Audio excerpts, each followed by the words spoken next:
Peace family, it's your boy Gerald. It is Saturday, the 25th of September 2021. How is everybody doing? So, chilling right now. In the background, you may hear sounds of the dryer, the washing machine going. I'm actually waiting for the Anthony Joshua Alexander Usyk match, which is getting ready to come on. Let me see. Normally, so you got it on back there. I just got it on mute. So I appreciate the love. I appreciate the support. I appreciate now being able to witness the social dynamic and dialogue that's been, I want to say, finally grasped. There had been some piddling around with it. You had folks that have their positions or viewpoints. There is commonality, and there is still a great divide. And what hot button topic now is about relationships. Well, as you guys already know, I've been speaking on this since 2011, when I decided to embrace my journey, my walk, to understand not only what makes my reality, but the things that have definitive placement in it. To acknowledge, even where there was times of fear, but commitment to see it through. And while everything is playing out, as you see, because I know a lot of folks they have certain folks that they've committed to watching and hearing what is conveyed, maybe positively or negatively, or at times deflective. There's still a commonality. Still, there's an underlying reasoning for it all. And I really believe that no matter how the delivery is done, the end goal should be about individual happiness. But see, there's a difference between the individual that wants the commonality of what happiness is compared to what's been embodied, what's been condoned. And I think a lot of it is based off of fear. And that has a reason why there's a lot of people that believe that the right course of action is to be independent. See, if I do it my way, vetted through my proverbial likings, well, guess what? I don't have to answer to nobody. But see, if that's the case, why is it in 2021 you still have folks that are lonely, that have obvious insecurities? Why is it these same people,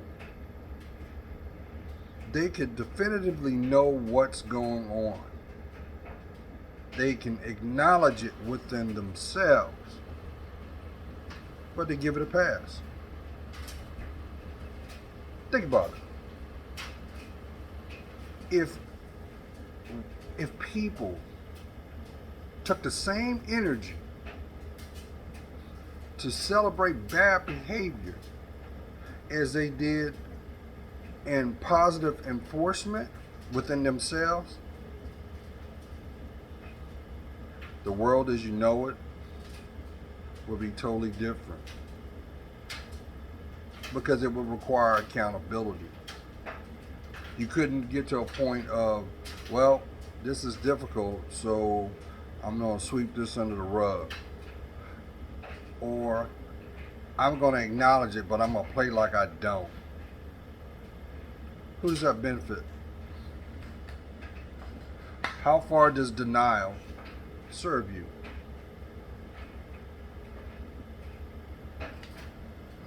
How is it the illusion has uh, more weight than the release?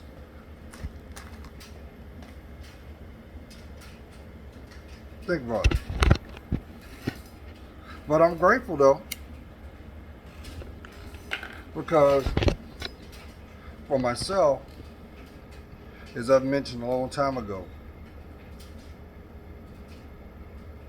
energy out is energy returned. And I remember when I started speaking, posing questions out. And yes, I got a lot of folks that was, oh, nah, you sound like a simp. Oh, nah, you just weak. That's weak-minded. Oh, no, that's low frequency. These were all descriptive dialogue. But you know what's funny? As you've heard people say, take the meat, throw away the bone.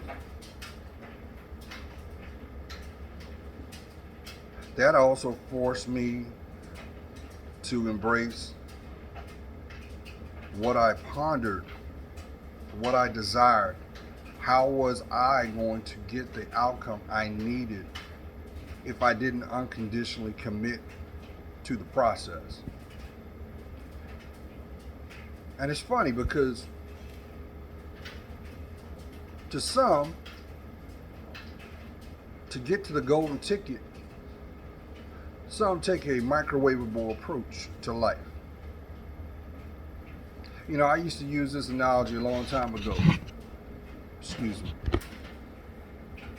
What does a person that has completion have to say to someone who's yet to begin? Yes, you can have a basic dialogue, but when it comes down to it, the wisdom of the experience, the person that has yet to begin the process will do no different than what's going on right now. It's in one ear, going out the other, because they can't relate. Because it might hit too close to home. Because they may think it's unattainable. That's no different than when you think about your five senses. And it's great when you have them. But say you lost your sight. You will, I would assume, naturally adapt to what you have. Your hearing, your smell, your taste, your touch. But what if someone told you before you lost that one sense that, hey, look here, take heed on this. You don't want to do that. You might want to look at this. And it was from a genuine place. 9 times out of 10, they're going to blow it off. It's no different than someone being in a relationship and they neglect it. You got someone that genuinely has your best interest, but because of insecurities that you possess, which you attempt to deflect to even out the dialogue that's found within your relationship,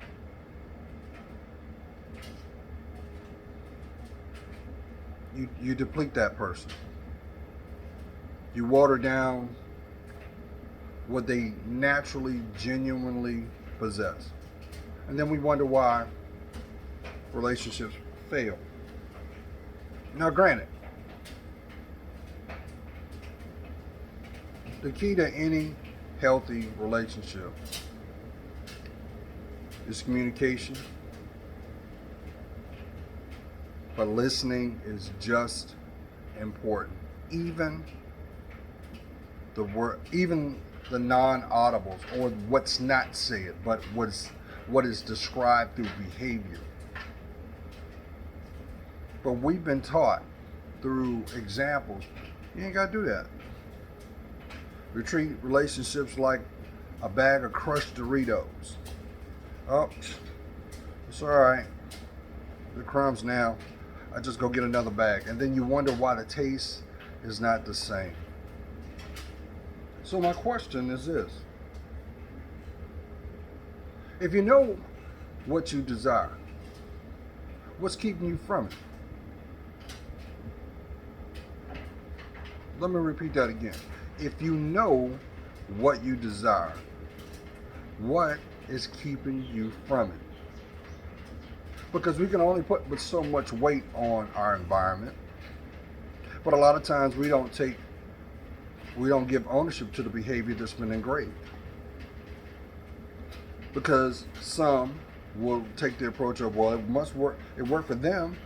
It must work for me. But we are our own creation. We're our own beings. So what makes one person happy doesn't mean that's going to float your boat. So, let's go a little deeper. Why is it we put so much emphasis on what deemed acceptable or successful means, but yet we don't apply that even as an inspiration to ourselves? Why do we quit when it comes to our own applicability? Why? Why is it so hard to be authentic? Is it because secretly some, not all, refuse to acknowledge their truth? It's like the proverbial onion. If I start to take away the layers, the more and more the aroma will be exposed to a point that it may become uncomfortable. But what if I told you, hey, if you take that same onion and you put it under some water so that it is wet, it will reduce the impact of its aroma? Would you listen? But see, what ends up happening, we will search and search and search and search and exhaust and search again to no avail until we decide to finally look within ourselves. Why? If I told you, hey, look, don't go down that road, the outcome that you're seeking will not be in your favor. But you do it anyway. Then I got to look at it, the reflection of the bond that I have with you, because then that tells me that there is a level of trust that has yet to be earned. A level of trust that should make you feel protected, because when you're a friend, see, that's a sacred word, family. You can't attract friends if you're not a friend to yourself. That's why you always hear me tell you, through my experiences, stop looking for love. I always would say to the queens out there, stop looking for a man. Because socially, that's what they want you to do. They want you to do that. Why? Because they know the probability that will come by your search will end in failure. And depending on the outcome, may stifle your motivation or your progression in your life. How many people y'all know all the signs were there, and because of the outcome, they're numb. They're proverbially emotionally disconnected to the point that they will emulate what said pain looks like. And what's sad about it is they feel like, well, you know, if you can't beat them, join them. That's the biggest delusion in itself. Now, I'm not on a rant. This is for somebody, because I got a feeling somebody, you stuck. You are proverbially stuck. You got a good heart. You've just made choices that only yield the same result over and over, no matter how witty that you think you are. You get stuck holding the bag to the point that you feel not only dejected, but you're feeling disrespected. And that's where that bitterness comes in. That's where that vindictive behavior spawns from. So my question to you is this. Why don't you want to feel protected? Because if you wanted to feel protected, at the least, the one thing that should be agreed upon is you want peace of mind. And the one thing about peace of mind is peace of mind is something that is earned. You can't buy it.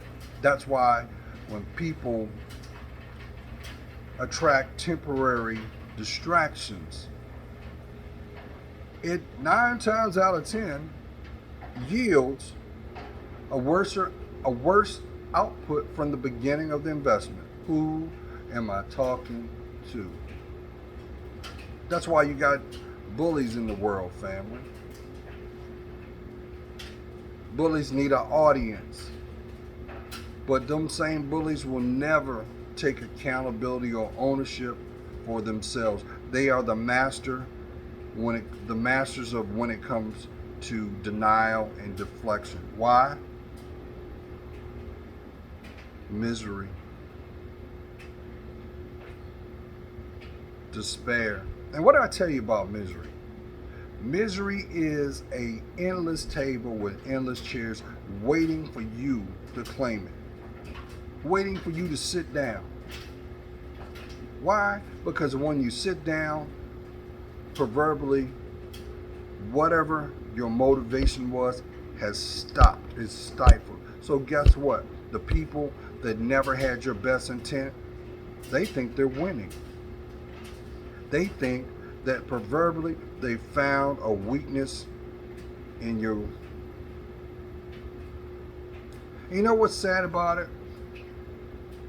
There's going to be somebody who's going to hear exactly what I'm saying, and you know I'm speaking to you. And you know everything that I've tried to convey. You hear it. You know what to do. But you are dedicated to do the difference. And what happens?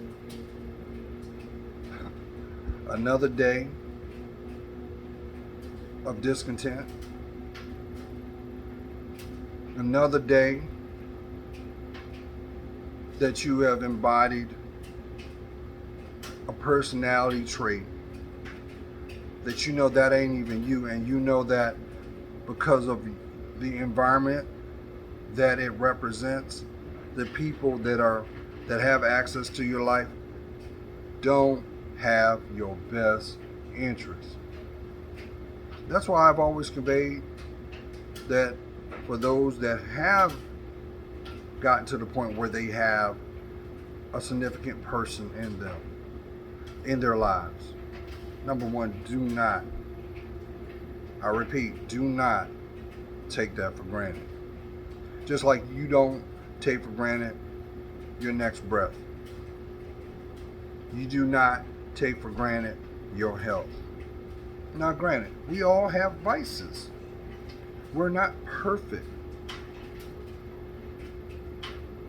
But you got to ask yourself, when does the bullshit stop? Excuse my French. And when does the honesty begin? Because the moment that you decide to take that proverbial first step to what is deemed honest, that's being transparent. That's what ownership is about. You might not have the end solution, but the fact that you're willing to address by identifying what does not work, you're a million miles away from where you were. And I'm gonna tell you something about that. It's also at that same moment that everything that you stand for and everything that proverbially has access to you will come into question. From your economic standpoint to your personal ties, all those things will be brought under review. Don't think it won't. Because see, unfortunately, socially, excuse me, they have tried to convince the intended ear to do the opposite. You know why? Because that's a financial gain. That's a financial gain. As long as you not focus on you, I could benefit from it. And that's how they do.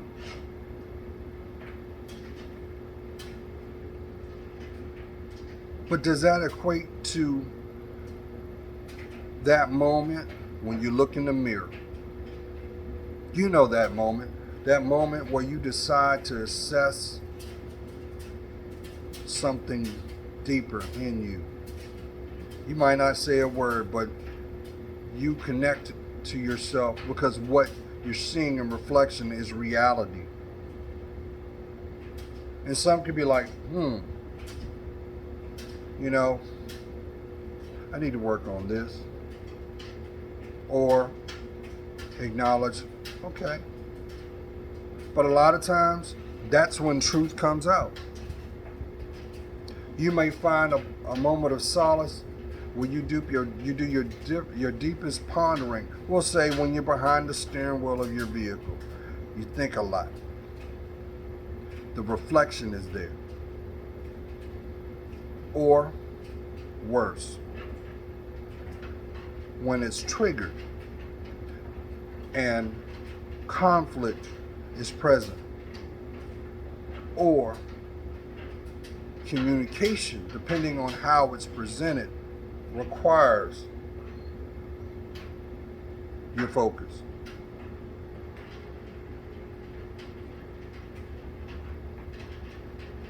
So I don't understand. If people know what they need, why won't they invest in that? Why won't they give themselves the unequated amount of time required to have the end goal? Like they say, 50% of people that invest, or better yet, you have those who have and proverbially those who don't. And it's always those who don't always have the greatest critique. But both ultimately want the same thing, the end goal. The difference is one makes the investment. they substantiate the foundation. I might not be where I want to be, but I am where I need to be, and that's a start. That's why I always convey to y'all, be mindful with the company you keep, because it's a privilege. Because the people that have access to you, especially on an intimate level, is an intimate on an intimate level is a physical example of your mindset. That is your reality. So what should be questioned is this: if your environment is not empathetic, if your environment doesn't make you feel safe, if your environment is not unconditionally honest, how can you have peace of mind? But more importantly, why are you there? Why are you there? You know, you hear people sarcastically say, well, that's because they're weak. That's because they're a glutton for punishment. They ain't wrapped too tight. No, that's not true. I don't believe that.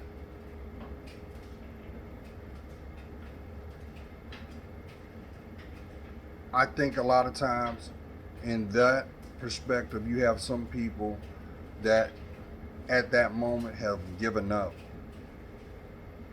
You may have heard your elders say, I done wrung my hands of the situation. It is what it is. So if you're saying it is what it is, are you saying you are settling? Now granted, you can't make nobody do what they don't want to do. But what you can do is adapt to that said decision. And what I mean, that may result in removing yourself. But you have some people who say, well, no, I'm not going to do that. I know this is not in my best interest. I know I need to do this, but I'm just going to stick around because this subset, there's a benefit in it. So you can't wave the victim card if you honestly know what's not working. You know, like the proverbial definition of insanity. Constantly doing the same thing, expecting a different result. Look, I'm a strong proponent of this. For those of you that may be in relationships that are difficult, stop pointing the finger at them. Start pointing the finger at you. What am I alluding to? You know how you've heard the term process of elimination, right? So,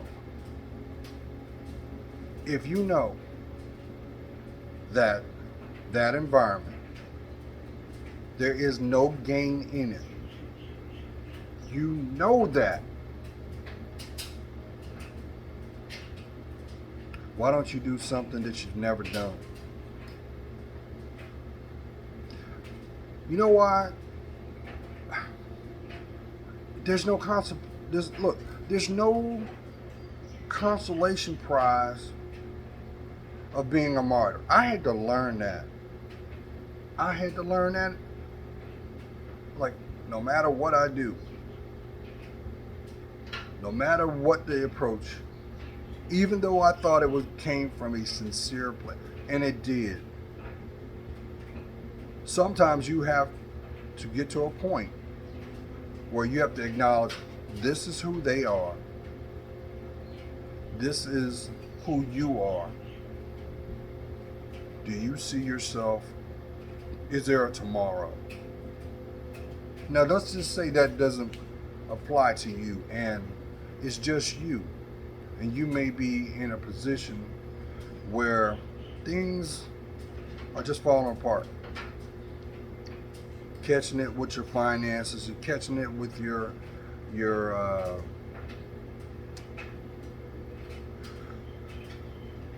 the people that you call friends. It's just toxic, just negative. Right now you're like, I can't win for nothing. That's when you be quiet. That's when you take a step back. Because see, anybody has a voice.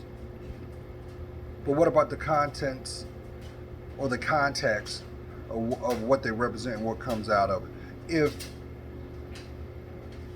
If you don't see value in you, how do you expect them to treasure it? Now, granted, I used to always say,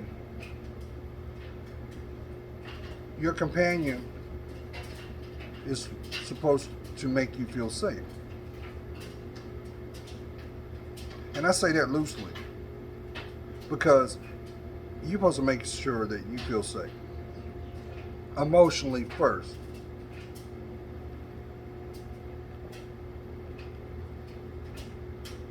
Let's talk physical, the physicality.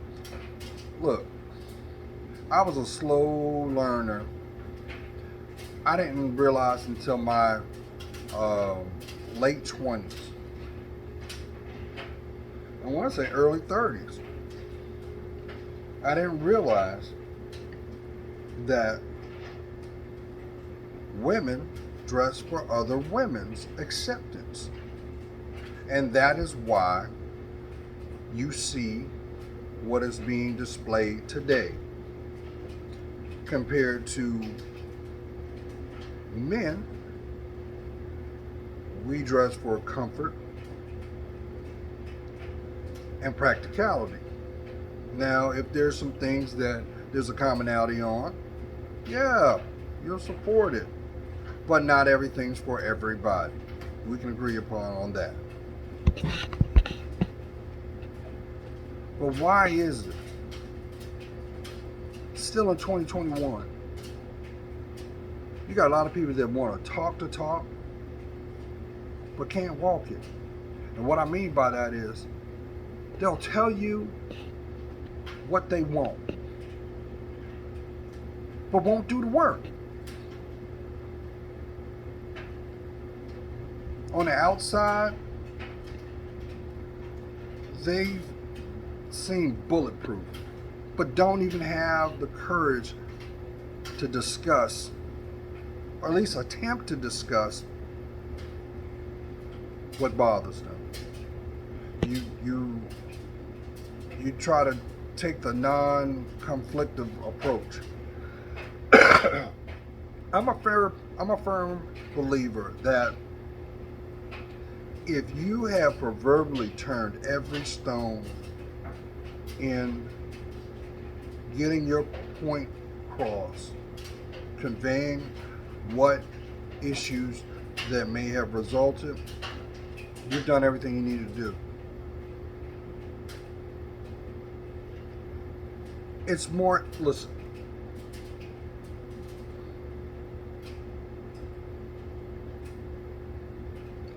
you know how sometimes you see it, unfortunately, all over social media, and you have the example where the person is all vocal, they're all emotional, to the point they're being destructive. I just wonder, what if the approach was focused on having a logical conversation without the emotion? I think the person would see the seriousness that person, first of all, it takes courage for someone to express themselves. And the problem with that, a lot of people today, they don't know how to have a conversation, even a difficult one. They don't have the patience, They have a microwavable approach of, well, I'm just going to say this and I expect you to understand it and I want said result. But if you're not living by that standard, if you're not truly dedicating the energy required and being consistent, how can you demand of someone to do the same? Now, first, let's not ignore this. Just like I use the term friend, friend is a sacred word because that is a living example of unconditional love, a bond. Because you can't give that term of endearment to everybody. You can have a commonality. You can, you can have a commonality on things. That's why you hear the term associates. And the reason why is because people have not exhibited or earned the right of trust.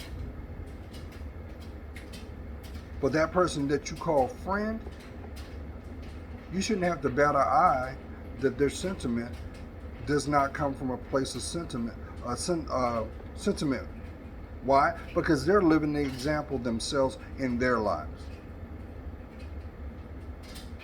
If the scenario is the person's wrong, that person that has access to them should be the first one to say, hey, that was wrong. That viewpoint, that action, that behavior was wrong. I can't condone that. Address it, but have a solution. And see, we live in a world that people want to have critique, but they don't have resolution. And then when you ask them, why do you do this? Why you feel that way? That's instant kryptonite. Why? Because it requires truth. So, my question to you is this. If you know what you desire, what's keeping you from that? Why? What's the benefit in deflecting? What's keeping you from ownership? Because the moment that you decide to own said conflict, you've already done half the work. Think of it this way. With so many people that have personal traumas, emotional scars, those are the wounds that supersede time. But until you can acknowledge what does not work, what is broken, can you heal? And a lot of times what people do, they'll deflect it, they'll demarginalize it, and all that does is reaffirm more longevity, and it was in vain. So I want to ask you again, if you envision what happiness looks like, what's keeping you from grabbing it, embracing it, living it? Because you can't buy it. No one's promised tomorrow. What's keeping you from the decision to claim it? I'm just saying. Because until you decide, and that's why I've always said this. You can't, when it comes to your story, because there's only one like it, will you understand your wisdom? Your wisdom is your truth. That's your experience. But until you're able to be discomfortable. See, that's the problem with people. People are not uncomfortable to want to change it. And you know why? Because they still refuse to acknowledge that real voice inside them. I'm just saying, ain't nothing worse than see a person full of vitality and they don't have a smile. That inner spark, that inner flame about them. It's like they're going through life on life support, and you see it, and you know there's something wrong,